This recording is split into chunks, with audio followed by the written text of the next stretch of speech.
ವಿವಾಹದಲ್ಲೂ ಕೂಡ ಅಡೆತಡೆ, ಮನೆ ಕಟ್ಟಿ ಅರ್ಧಕ್ಕೆ ನಿಂತೋಗ್ಬಿಟ್ಟಿದೆ, ಮನೆ ಕೆಲಸ ಮುಂದೆ ಏನು ಮಾಡೋಕ್ಕಾಗ್ತಾ ಇಲ್ಲ, ಏನೇನು ಕೈಗೂಡ್ತಾ ಇಲ್ಲ, ದುಡ್ಡು ಕಾಸಿಗೆ ಬರ್ಕತ್ ಬಂದಂಗೆ ಆಗ್ಬಿಟ್ಟಿದೆ. ನಾನು ಬಡವನಾಗಿ ಹುಟ್ಟಿರೋದೇ ತಪ್ಪ, ನಾನು ಸಾಯುವವರೆಗೂ ಕೂಡ ಬಡವನಾಗಿಯೇ ಸಾಯ್ತೀನ, ಈ ರೀತಿ ನಾನಾ ಯೋಚನೆಗಳು ಭಾಳಷ್ಟು ಜನಗಳಿಗೆ ಕಾಡ್ತಾ ಇರ್ತದೆ. ನಿಮ್ಮ ಕಷ್ಟ ಕಳೆಯೋಕ್ಕೆ, ನಿಮ್ಮ ನೋವು ನಿವಾರಣೆಗಳನ್ನು ಮಾಡ್ಕೊಳ್ಳೋಕ್ಕೆ, ನಿಮ್ಮ ಸಂಕಷ್ಟಗಳ ಪರಿಹಾರಕ್ಕೆ ಲಕ್ಷಗಟ್ಟಲೆ ಖರ್ಚು ಮಾಡೋ ಅಗತ್ಯ ಇಲ್ಲ. ದೂರ ದೂರದ ಪುಣ್ಯಕ್ಷೇತ್ರಗಳಿಗೆ ಹೋಗುವಂಥ ಅಗತ್ಯ ಇಲ್ಲ. ಮಾಡಬೇಕಾದಂತಹ ಕೆಲಸ ಅರ್ಧಕ್ಕೆ ನಿಂತೋಗ್ಬಿಡುತ್ತೆ. ನಿಂತಂಥ ಕೆಲಸ ಪ್ರಯತ್ನ ಎಷ್ಟೇ ಪ್ರಯತ್ನ ಪಟ್ಟರೂ ಮುಂದುವರಿಯೋಕ್ಕೆ ಸಾಧ್ಯನೇ ಇರಲ್ಲ. ಕೈಗೆ ಬಂದಂಥದ್ದು ಬಾಯಿಗೆ ಬರದೇ ಇರತಕ್ಕಂಥದ್ದು, ಈ ಥರದ ಪರಿಸ್ಥಿತಿಗಳಾಗ್ತಾ ಇರುವಂಥದ್ದು. ನಮಸ್ತೆ ವೀಕ್ಷಕರೇ, ನಾನು ನಿಮ್ಮ ಮೈಸೂರಿನ ಶ್ರೀನಿವಾಸನ್. ವೀಕ್ಷಕರೇ, ಇವತ್ತಿನ ದಿನ ನಾನು ಈ ಒಂದು ಕಾರ್ಯಕ್ರಮದಲ್ಲಿ ಬಹಳ ಅದ್ಭುತವಾದಂತಹ ಮಾಹಿತಿಯನ್ನು ನಾನು ನಿಮಗೆ ನೀಡಲಿಕ್ಕೆ ಇಚ್ಛೆ ಪಡ್ತಾ ಇದ್ದೀನಿ. ದಯಮಾಡಿ ವಿಡಿಯೋವನ್ನು ತಪ್ಪದೇ ಸಂಪೂರ್ಣವಾಗಿ ನೋಡಿ, ಸ್ಕಿಪ್ ಮಾಡಬೇಡಿ. ನೋಡಿ, ಇದು ಪ್ರತಿಯೊಬ್ಬ ಮನುಷ್ಯನ ಜೀವನದಲ್ಲೂ ಅನುಭವಿಸುವಂತಹ ಕಷ್ಟಗಳ ನಿವಾರಣೆಗೋಸ್ಕರ ಹೇಳ್ತಾ ಇರುವಂತಹ ಸುಲಭವಾದಂತಹ ಮತ್ತು ಅತಿ ಸುಲಭವಾದಂತಹ ಉಪಾಯ. ನಿಮ್ಮ ಕಷ್ಟ ಕಳೆಯೋಕ್ಕೆ, ನಿಮ್ಮ ನೋವು ನಿವಾರಣೆಗಳನ್ನು ಮಾಡ್ಕೊಳ್ಳೋಕ್ಕೆ, ನಿಮ್ಮ ಸಂಕಷ್ಟಗಳ ಪರಿಹಾರಕ್ಕೆ ಲಕ್ಷಗಟ್ಟಲೆ ಖರ್ಚು ಮಾಡೋ ಅಗತ್ಯ ಇಲ್ಲ. ದೂರ ದೂರದ ಪುಣ್ಯಕ್ಷೇತ್ರಗಳಿಗೆ ಹೋಗುವಂಥ ಅಗತ್ಯ ಇಲ್ಲ. ದೇವರು ದಿಂಡ್ರು ಅಂತ ದಿನನಿತ್ಯ ಲಕ್ಷಾಂತರ ರೂಪಾಯಿ ಖರ್ಚು ಮಾಡೋವಂಥ ಅಗತ್ಯ ಇಲ್ಲ. ಬಹಳ ಸುಲಭವಾಗಿ ನಿಮ್ಮ ಸಂಕಷ್ಟಗಳನ್ನು ನಿವಾರಣೆ ಮಾಡಲಿಕ್ಕೆ ಅದ್ಭುತವಾದಂಥ ಒಂದಷ್ಟು ತಂತ್ರಗಳನ್ನು ನಾನು ಈ ಒಂದು ಕಾರ್ಯಕ್ರಮದಲ್ಲಿ ಹೇಳಲಿಕ್ಕೆ ಇಚ್ಛೆ ಪಡ್ತಾ ಇದ್ದೇನೆ. ನೋಡಿ, ಇವತ್ತು ಮನುಷ್ಯ ನಾನಾ ವಿಧದ ಸಂಕಷ್ಟಗಳನ್ನು ಅನುಭವಿಸ್ತಾ ಇರ್ತಾನೆ. ಅವನ ಅರ್ಹತೆ, ಅವನ ಒಂದು ವ್ಯವಸ್ಥೆ, ಜೀವನದ ಮೇಲೆ ಅವನ ಕಷ್ಟಗಳು ನಿರ್ಣಯವಾಗಿರ್ತದೆ. ಸಾಮಾನ್ಯವಾಗಿ ಇವತ್ತಿನ ದಿನ ಎಷ್ಟೇ ಕಷ್ಟಪಟ್ಟರೂ ಜೀವನದಲ್ಲಿ ಅಭಿವೃದ್ಧಿ ಆಗೋಕ್ಕಾಗ್ತಾ ಇಲ್ಲ, ಇಂಪ್ರೂವ್ಮೆಂಟ್ ಆಗೋಕ್ಕಾಗ್ತಾ ಇಲ್ಲ. ನಾನು ಬಡವನಾಗಿ ಹುಟ್ಟಿರೋದೇ ತಪ್ಪ, ನಾನು ಸಾಯುವವರೆಗೂ ಕೂಡ ಬಡವನಾಗಿಯೇ ಸಾಯ್ತೀನ, ಈ ರೀತಿ ನಾನಾ ಯೋಚನೆಗಳು ಭಾಳಷ್ಟು ಜನಗಳಿಗೆ ಕಾಡ್ತಾ ಇರ್ತದೆ. ಅದಲ್ಲದೆ ಕೆಲವು ಜನಗಳ ವ್ಯವಸ್ಥೆ ಹೇಗಾಗ್ಬಿಟ್ಟಿರ್ತದೆ, ಇಷ್ಟೆಲ್ಲ ದುಡಿತಾ ಇದ್ದೀನಿ, ಬೆಳಗ್ಗೆಯಿಂದ ಸಂಜೆ ಗಂಟೆ ದುಡಿದ್ರೂ 10 ರೂಪಾಯಿ ಉಳಿತಾಯ ಮಾಡೋಕ್ಕಾಗ್ತಾ ಇಲ್ಲ, ಏನಿದು ನಮ್ಮ ಜೀವನದ ವ್ಯವಸ್ಥೆ ಅನ್ನುವಂಥದ್ದು ಅವ್ರಿಗೆ ಜಿಜ್ಞಾಸೆ ಉಂಟಾಗಿರ್ತದೆ. ಕೆಲವು ಜನಗಳಿಗೆ ಏನಾಗ್ಬಿಟ್ಟಿರ್ತದೆ, ಬಹಳ ಮಾಡಬೇಕಾದಂತಹ ಕೆಲಸ ಅರ್ಧಕ್ಕೆ ನಿಂತೋಗ್ಬಿಡುತ್ತೆ. ನಿಂತಂಥ ಕೆಲಸ ಪ್ರಯತ್ನ ಎಷ್ಟೇ ಪ್ರಯತ್ನ ಪಟ್ಟರೂ ಮುಂದುವರಿಯೋಕ್ಕೆ ಸಾಧ್ಯನೇ ಇರಲ್ಲ. ಬಟ್ ಅದು ಯಾವ ರೀತಿ ಅಂತ ಹೇಳ್ಬೋದು, ಒಂದು ಕಟ್ಟಡ ಕೆಲಸ ಆಗಿರ್ಬೋದು, ಅಥವಾ ಮದುವೆ ವಿಚಾರದಲ್ಲಿ ಆಗಿರ್ಬೋದು. ಎಂಗೇಜ್ಮೆಂಟ್ ಆಗುತ್ತೆ, ವಿವಾಹ ಮಾಡ್ಕೋಬೇಕು, ಇವತ್ತು ಮಾಡ್ಕೊತೀನಿ, ನಾಳೆ ಮಾಡ್ಕೊತೀನಿ, ನಾಳಿದ್ದು ಮಾಡ್ಕೊಳ್ತೀನಿ ಅನ್ನುವಂಥ ವ್ಯವಸ್ಥೆ. ವಿವಾಹದಲ್ಲೂ ಕೂಡ ಅಡೆತಡೆ, ಮನೆ ಕಟ್ಟಿ ಅರ್ಧಕ್ಕೆ ನಿಂತೋಗ್ಬಿಟ್ಟಿದೆ, ಮನೆ ಕೆಲಸ ಮುಂದೆ ಏನು ಮಾಡೋಕ್ಕಾಗ್ತಾ ಇಲ್ಲ, ಏನೇನು ಕೈಗೂಡ್ತಾ ಇಲ್ಲ, ದುಡ್ಡು ಕಾಸಿಗೆ ಬರ್ಕತ್ ಬಂದಂಗೆ ಆಗ್ಬಿಟ್ಟಿದೆ. ವ್ಯವಹಾರಗಳು ಒಂದು ಅದ್ಭುತವಾದಂಥ ಕಾಂಟ್ರಾಕ್ಟ್ ಆಗಿದೆ, ಕಾಂಟ್ರಾಕ್ಟ್ ಇದೆ, ಡೀಲಿಂಗ್ ಆಗಿದೆ, ಬಟ್ ಅದಕ್ಕೆ ಸೂಕ್ತವಾದಂಥ ಹಣಕಾಸಿನ ವ್ಯವಸ್ಥೆ ಆಗ್ತಾ ಇಲ್ಲ. ಯಾವುದೇ ಫೈಲ್ಗಳು ಮೂವ್ ಆಗ್ತಾ ಇಲ್ಲ, ನಮ್ಮದು ಎಲ್ಲ ತಟಸ್ಥವಾಗಿ ನಿಂತ್ಕೊಂಡ್ಬಿಟ್ಟಿದೆ. ಯಾವ ಕಾರ್ಯದಲ್ಲೂ ಜಯ ಅನ್ನೋದೇ ಸಿಗ್ತಾ ಇಲ್ಲ ನಮಗೆ. ಸೊ ಪ್ರತಿಯೊಂದು ವಿಧದಲ್ಲೂ ಕೂಡ ಸಮಸ್ಯೆಗಳ ಮೇಲೆ ಸಮಸ್ಯೆಗಳು ಬರ್ತಾನೆ ಇರ್ತದೆ. ಇದು ಒಂದು ಕಡೆ. ಆದರೆ ಇನ್ನು ಕೌಟುಂಬಿಕ ವಿಚಾರದಲ್ಲಿ ದೀರ್ಘಾವಧಿಯ ಅನಾರೋಗ್ಯಗಳು, ಆ ಒಂದು ರೋಗವನ್ನು ನಿವಾರಣೆ ಮಾಡಲಿಕ್ಕೆ ಅದಕ್ಕೆ ಸೂಕ್ತ ಟ್ರೀಟ್ಮೆಂಟನ್ನು ಕೊಡ್ತಾನೇ ಇರ್ತೀರ. ಅದು ದೀರ್ಘಾವಧಿಯಾಗಿ ಸಮಸ್ಯೆಗೆ ಕ್ಲಿಯರೇ ಆಗ್ತಾ ಇರೋದಿಲ್ಲ. ಸೊ ಜೊತೆಗೆ ಮನೆಯಲ್ಲಿ ಸದಾ ಯಾರಿಗೂ ಕೂಡ ಒಂದು ಯಶಸ್ಸನ್ನದೇ ಸಿಗ್ತಾ ಇರಲ್ಲ. ಒಂದು ಹೂಡಿಕೆಯನ್ನು ಮಾಡಬೇಕು, ಆ ಹೂಡಿಕೆಯಲ್ಲಿ ಜಯವನ್ನು ಗಳಿಸಬೇಕು ಅನ್ನೋ ನಿರಂತರ ಪ್ರಯತ್ನ. ಆ ಪ್ರಯತ್ನಕ್ಕೆ ಬಹಳನೇ ಎಫರ್ಟ್ ಹಾಕ್ತಾ ಇರ್ತೀರ. ಬಟ್ ನೀವು ಬರೀ ಹೂಡಿಕೆ ಮಾಡೋದೇ ಆಗ್ತಾ ಇದೆ ಹೊರತು, ನಿಮ್ಮದೇ ಕಳ್ಕೊಳ್ಳೋದೇ ಆಗ್ತಾ ಇದೆ ಹೊರತು ಲಾಭ ಅಂತಕ್ಕಂಥದ್ದನ್ನು ನೋಡೋಕ್ಕಾಗ್ತಾ ಇಲ್ಲ. ತುಂಬಾ ನಷ್ಟಗಳ ಒಂದು ವ್ಯವಸ್ಥೆ ಹೋಗ್ತಾ ಇದೆ. ಅದರ ಜೊತೆಗೆ ಇವತ್ತೊಂದು ದಿನ ನೀವು ನಿಮ್ಮ ಜೀವನದಲ್ಲಿ ಇನ್ನೇನು ನಮಗೆ ಈ ಒಂದು ಕಾರ್ಯದಲ್ಲಿ ಜಯ ಆಗುವಂಥ ವ್ಯವಸ್ಥೆ ಇದೆ, ಸಕ್ಸಸ್ ನಮ್ಮ ಪಾಲಿಗೆ ಬರ್ತಾ ಇದೆ, ಉತ್ತಮ ಲಾಭ ಬರ್ತಾ ಇದೆ ಅನ್ನುವ ನಿರೀಕ್ಷೆಯಲ್ಲಿರ್ತಕ್ಕಂತಹ ಒಂದು ವ್ಯವಸ್ಥೆಯಲ್ಲಿ ಆ ನಿರೀಕ್ಷೆ ಹುಸಿಯಾಗುವಂಥದ್ದು, ಅಂದರೆ ಕೈಗೆ ಬಂದಂಥದ್ದು ಬಾಯಿಗೆ ಬರದೇ ಇರತಕ್ಕಂಥದ್ದು, ಈ ಥರದ ಪರಿಸ್ಥಿತಿಗಳಾಗ್ತಾ ಇರುವಂಥದ್ದು. ಮತ್ತು ಉದ್ಯೋಗ ಕ್ಷೇತ್ರದಲ್ಲಿರ್ತಕ್ಕಂಥವ್ರಿಗೆ ಬಹಳ ಎಫರ್ಟ್ ಹಾಕ್ತಾ ಇದ್ದೀರಾ, ಶ್ರಮ ಪಡ್ತಾ ಇದ್ದೀರಾ, ನಿಮಗೆ ಬಡ್ತಿ ಸಿಗ್ತಾ ಇಲ್ಲ. ನಿಮಗಿಂತ ಜೂನಿಯರ್ಗಳಿಗೆ ಬಡ್ತಿ ಸಿಗ್ತಾ ಇದೆ, ಸೀನಿಯರ್ಸ್ಗಳಾಗಿ ನೀವು ಅದನ್ನು ತೊಗೊಳಕ್ಕಾಗ್ತಾ ಇಲ್ಲ. ಮತ್ತು ತುಂಬ ಶ್ರಮಪಟ್ಟು ಕತ್ತೆಗಿಂತ ಹೆಚ್ಚಾಗಿ ದುಡಿತಾ ಇದ್ದೀರಾ, ಸಂಸ್ಥೆಗೆ ನಿಯತ್ತಾಗಿದ್ದೀರಾ, ನಿಮ್ಮ ಕೆಲಸ ಇಬ್ಬರು ಮಾಡುವಂಥದ್ದು ಒಬ್ಬರು ಮಾಡ್ತಾ ಇದ್ದೀರಾ, ಆದರೂ ಕೂಡ ನಿಮ್ಮನ್ನು ರೆಕಗ್ನೈಸ್ ಮಾಡ್ತಾ ಇಲ್ಲ, ನಿಮಗೆ ಮಾನ ಸ್ಥಾನ ಅಥವಾ ಸನ್ಮಾನಾದಿಗಳು ನಡೀತಾ ಇಲ್ಲ, ನಿಮ್ಮನ್ನು ಗುರುತಿಸಿ ನಿಮ್ಮ ಕಾರ್ಯಕ್ಷೇತ್ರಗಳಲ್ಲಿ ಒಂದು ಸನ್ಮಾನ ಅಥವಾ ಗೌರವವನ್ನು ಸಲ್ಲಿಸ್ತಾ ಇಲ್ಲ. ಅಟ್ಲೀಸ್ಟ್ ನೀವೊಬ್ಬ ಬಹಳ ಅದ್ಭುತವಾಗಿ ನೌಕರ ಅನ್ನುವಂತಹ ಒಂದು ಬೆಸ್ಟ್ ಎಂಪ್ಲಾಯೀಸ್, ಈ ಥರದ್ದು ಯಾವುದೇ ಥರದ ಒಂದು ಮನ್ನಣೆಗಳು ಸಿಗ್ತಾ ಇಲ್ಲ. ಸೊ ಜೊತೆಗೆ ಇನ್ನು ಕೆಲವರುಗಳಿಗೆ ಈ ಒಂದು ಸ್ವಯಂ ಉದ್ಯೋಗ ಕ್ಷೇತ್ರ, ವ್ಯಾಪಾರ ವ್ಯವಹಾರ ವಹಿವಾಟು ಕ್ಷೇತ್ರಗಳಲ್ಲಿ ದಿನನಿತ್ಯ ಒಂದು ಕಡೆಯಿಂದನೇ ಐಟಮ್ ತರ್ತಾ ಇರ್ತಾರೆ. ಸೊ ಆ ಐಟಮ್ ತಂದು ತಂದು ತಂದು ತಂದು ಇಡೋದೇ ಆಗ್ತಾ ಇದೆ ಹೊರತು ಸರಿಯಾದ ರೀತಿಯಲ್ಲಿ ಲಾಭ ಸಿಗ್ತಾ ಇಲ್ಲ. ಜೊತೆಗೆ ಅವರ ಮತ್ತು ನಿಮ್ಮ ನಡುವೆ ಒಂದು ಬಾಂಧವ್ಯ ನಾಶ ಆಗ್ತಾ ಇದೆ. ಅಂದರೆ ಏನಾಗ್ತಾ ಇದೆ, ನಮಗೆ ಜಯ ಇಲ್ಲ, ಸಕ್ಸಸ್ ಸಿಗ್ತಾ ಇಲ್ಲ, ನಮ್ಮ ಕಾರ್ಯಗಳು ಯಾವುದು ಸುಲಲಿತವಾಗಿ ನಡೀತಾ ಇಲ್ಲ. ಮನೆಯಲ್ಲಿ ಒಂದು ಪೂಜೆ ಮಾಡಿಸ್ಬೇಕು, ಆಗ್ತಾ ಇಲ್ಲ.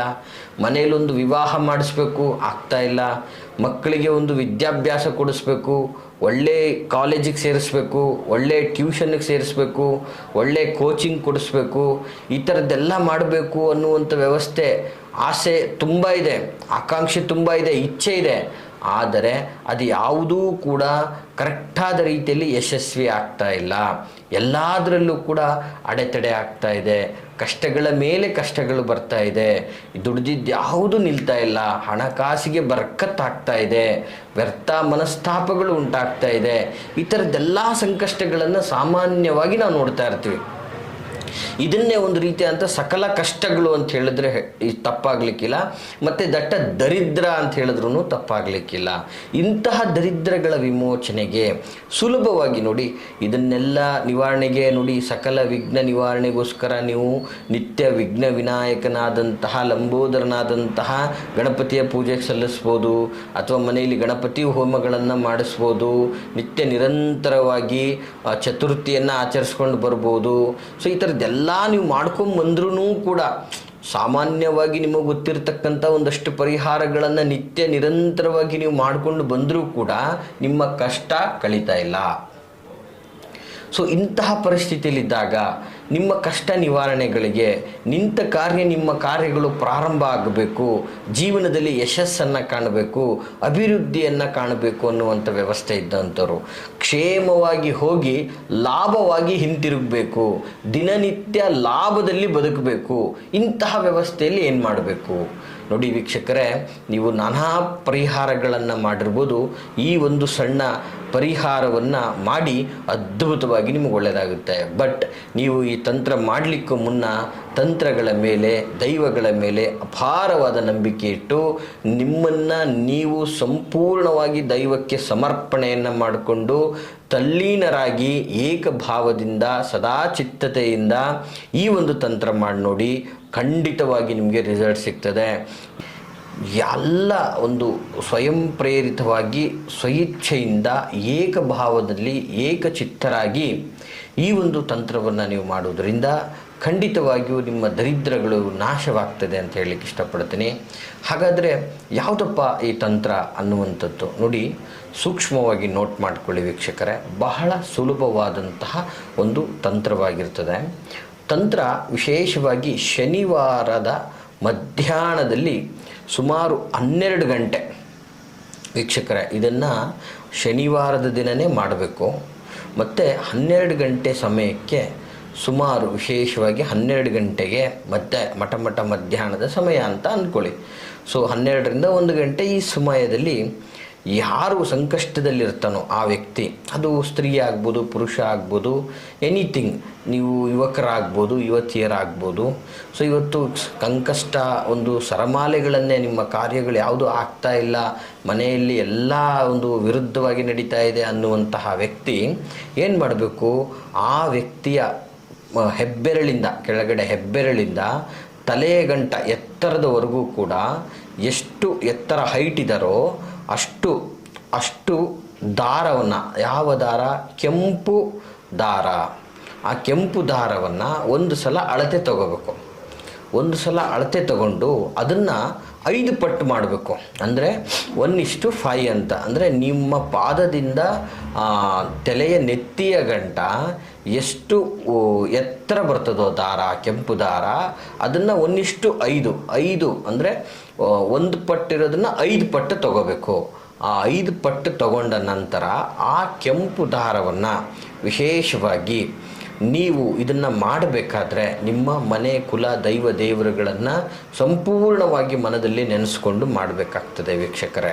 ಹಾಗೆ ಈ ದಾರವನ್ನು 5 ಪಟ್ಟು ತೆಗೆದುಕೊಂಡಂಥ ದಾರವನ್ನು ನೀವು ಒಂದು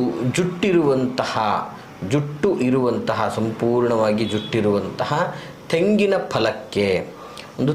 ಫಲಕ್ಕೆ ಇದನ್ನು ನೀಟಾಗಿ ಸುತ್ತಬೇಕಾಗುತ್ತೆ. ನೀವು ಏನು 5 ಪಟ್ಟು ನಿಮ್ಮ ಹೆಬ್ಬೆರಳಿಂದ, ನೆಲದಿಂದ ನಿಮ್ಮ ತಲೆಗಂಟ, ನಿಮ್ಮ ಎತ್ತರದ ಒಂದು ಏನು ದಾರವನ್ನು ಇರ್ತದೆ ಅದನ್ನು ಸಂಪೂರ್ಣವಾಗಿ ಅದಕ್ಕೆ ಸುತ್ತಬೇಕಾಗ್ತದೆ.